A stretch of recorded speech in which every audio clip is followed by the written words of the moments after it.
अब मेरे कांग्रेस के साथी कहते हैं कि केवल बजट केवल अमीरों के लिए।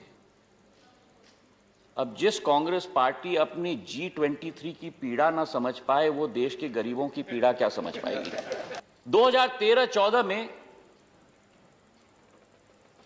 5 लाख का आय जो व्यक्ति के पास था, उसको 30,000 रुपया टैक्स में देना होता था, और आज वही व्यक्ति जिसकी आय 5 लाख रुपया है, उसे 0 रुपए टैक्स में देना पड़ता है। यह है मोदी टैक्स। 75 साल में जिन्होंने 75 वर्ष के आयु के हमारे बुजुर्गों का एक बार भी नहीं सोचा, आज मोदी सरकार के समय में 75 वर्ष के आयु के लोगों का टैक्स 0 करके दे दिया है। यह है मोदी टैक्स। नौजवानों के लिए जो स्टार्टअप शुरुआत करते हैं, उनको 1 साल की रियायत दी गई थी, उस रियायत को 1 साल और बढ़ाया है। यह है मोदी टैक्स।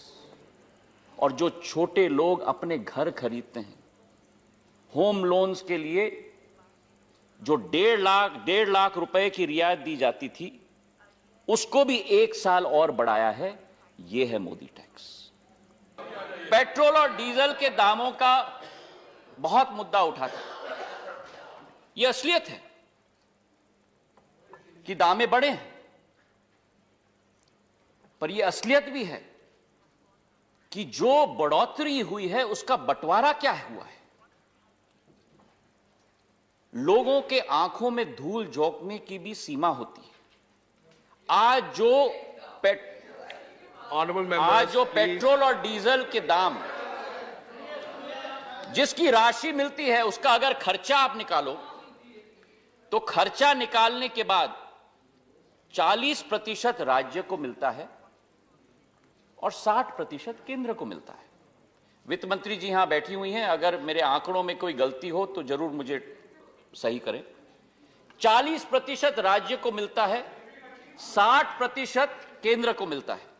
लेकिन जो 60% केंद्र को मिलता है, उसमें से भी फाइनेंस कमीशन के नियम के अंतर्गत 42% दोबारा राज्य को जाता है। तो असलियत यह है कि राज्य को 40% नहीं मिलता सभापति महोदय, राज्य को उस राशि का 64% मिलता है और केंद्र को केवल 36%। और आज जो दुहाई दी जाती है पेट्रोल और डीजल के दाम का, क्यों नहीं विपक्ष अपने राज्यों में पेट्रोल और डीजल का दाम क्यों नहीं कम करते? अपने शहर का क्यों नहीं कम करते? महाराष्ट्र में तो सबसे बड़ा दाम है ऑनरेबल मेंबर पेट्रोल और डीजल का।